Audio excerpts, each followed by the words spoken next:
गोकुल से दूर एक गांव में एक गरीब किसान रहता था। वह दिन रात खेतों में मेहनत करता, लेकिन बारिश की कमी और सूखी मिट्टी ने उसकी फसल बर्बाद कर दी। किसान परेशान और हताश। किसान ने सोचा, अब मेरा जीवन व्यर्थ है। मैं भगवान को भी क्या अर्पण कर सकता हूँ। उसने सुना था कि गोकुल के नंदलाल श्री कृष्ण चमत्कार करने में समर्थ हैं।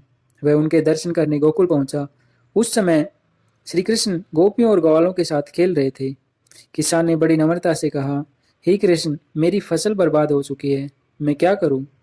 श्री कृष्ण ने मुस्कुराते हुए कहा, तुमने अपनी मेहनत की, अब थोड़ा धैर्य रखो, लेकिन याद रहे, ईश्वर उन्हीं की मदद करता है जो खुद पर विश्वास रखते हैं।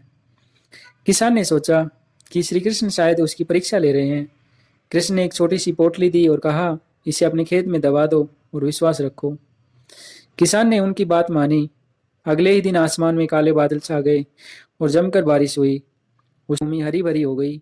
फसल की ऐसी बहार उसने पहले कभी नहीं देखी थी।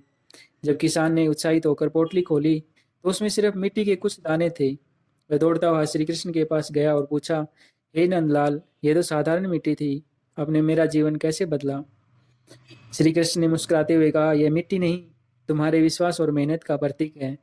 जब तुम अपने कर्म में ईमानदारी और धैर्य जोड़ते हो तो प्रकृति भी तुम्हारे पक्ष में काम करती है। श्री कृष्ण की इस शिक्षा ने किसान को समझा दिया कि कठिनाइयाँ हमारी परीक्षा लेने आती हैं, लेकिन धैर्य, कर्म, विश्वास से हर मुश्किल आसान हो जाती है। दोस्तों, यह कहानी हमें सिखाती है कि जीवन में परिस्थितियाँ चाहे कितनी भी कठिन हो, हमें अपना कर्म नहीं छोड़ना चाहिए। भगवान श्री कृष्ण की यह प्रेरणा हमें बताती है कि विश्वास और धैर्य के साथ साथ हर प्रयास सफलता की ओर ही ले जाता है।